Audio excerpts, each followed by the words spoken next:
really asked anything of them. They'll say that. Shock and outrage from America's closest NATO allies after President Trump falsely claimed they never sacrificed on the battlefield to defend the United States. We've never needed them. We have never really asked anything of them. They'll say they sent some troops to Afghanistan or this or that. And they did. They stayed a little off the front lines. The only time NATO countries have been called to defend one of their own was when the U.S. asked for help after 9/11. Shalom, shalom, giving all honor to Yahweh, Bahashem, Yahweh Shai, Bahashem Rakapadash.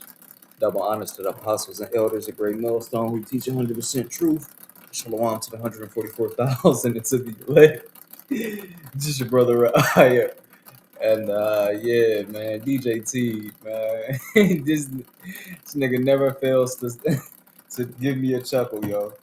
Like, he said, we never needed y'all. Look, he talking crack. Let me see, Daniel 7:21, I believe.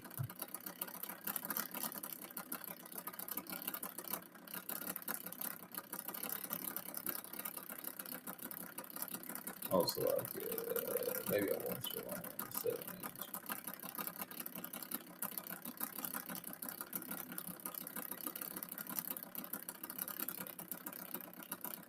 So this Daniel chapter 7, verse 20, and it says, "And the 10 horns that were on its head," meaning the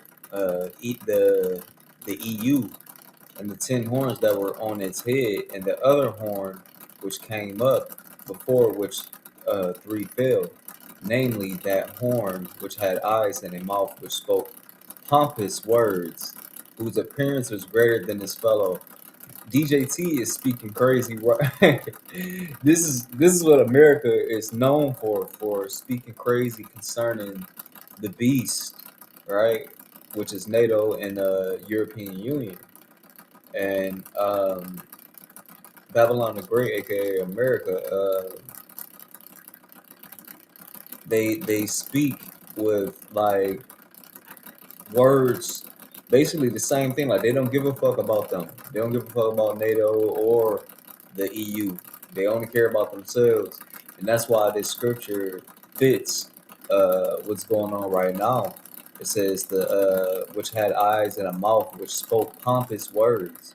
Like, DJT just came out and said some crazy shit. He said we never needed they at. Right. The United States. We've never needed them.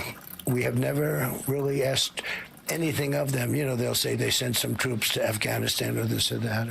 And they did. They stayed a little off the front lines. The only time NATO countries have been called to defend one of their own was when the U.S. asked for help after... He just speaking light of their sacrifices that they made for Babylon the Great. He don't give a fuck about NATO, about none of them. 9/11. British Prime Minister Keir Starmer blasting Trump's comments. Let me start by paying tribute to the 457 of our armed services who lost their lives in Afghanistan. I consider President Trump's remarks to be insulting and frankly appalling. And a rare statement from Prince Harry, who served 2 tours of duty in Afghanistan. Thousands of lives were changed forever, he wrote. Mothers and fathers buried sons and daughters. Children were left without a parent. Families are left carrying the cost. Those sacrifices deserve to be spoken about truthfully and with respect. Retired Corporal Bruce Moncourt was among the 40,000 Canadian troops who fought alongside the U.S. I know 13 people that were killed in Afghanistan fighting. I know another 13 that have killed themselves from their time fighting there. Moncourt, who suffered a brain injury in Afghanistan, says he's enraged by the president's comments. It comes as Europe is still on edge over Trump's threats to take over Greenland, though he's now taken military force off the table. Yo, this nigga, he do not care. DJT do not care, yo. All right.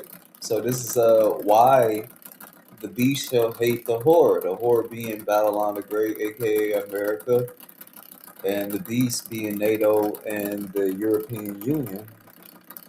and it's called this is Revelation 17:16. And the 10 horns which thou sawest upon the beast, these shall hate the whore, and shall make her desolate and naked, and shall eat of her flesh, and burn her with fire. That's why they're gonna send those missiles over here, because DJT talking crazy, and he making light of their sacrifices that they made for Babylon the Great from wars that they incited against Afghanistan. So they like, hold on, like y'all made these wars up with these people, and we just bagged y'all up. But you had a nerve to say, yo, we ain't never did nothing for you. Like what? So what was the use of the lives that was lost for us, for y'all, for some shit that y'all lied about, talking about some there were weapons of mass destruction there in Afghanistan when in fact there wasn't. With George W. Bush, his ass, he sit up there saying there's some weapons of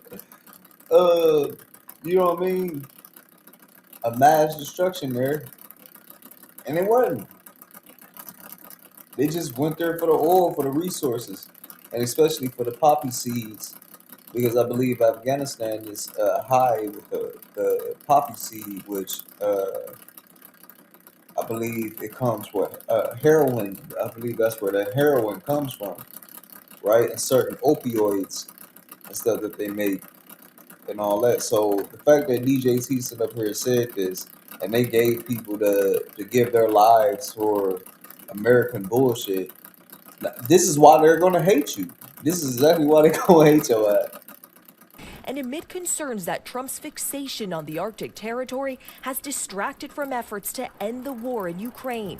Today, officials from Russia, Ukraine, and the U.S. meeting for a second day of talks in Abu Dhabi. All three countries together for the first time since the war began nearly 4 years ago. Поки що зарано робити висновки. Overnight, Ukraine's President Zelensky says it's still too early to draw a conclusion from Friday's trilateral talks. This as relentless Russian airstrikes continue, Russia carrying out a massive aerial assault overnight in Kyiv and other regions. And those talks are continuing today. The biggest sticking point right now is around territory, specifically Ukraine's Donbas region. Now, unless Russia backs off of its hardline position, these negotiations could keep on stalling. But still, Gio, the fact that all three sides are talking at all is a sign of progress. Boy, it sure is. All right, Selena, thank you so much. Yep, y'all. Let's begin with growing outrage from U.S. allies. They're angry about Donald Trump's comments, downplaying NATO's role in Afghanistan. The U.S. president claimed on Thursday. So with that, I'm gonna give all honor, glory, and praise unto Yahweh, Bahashim, Yahweh Shai, Bahashim Kakadash. Shalom, y'all. On to the next one, y'all.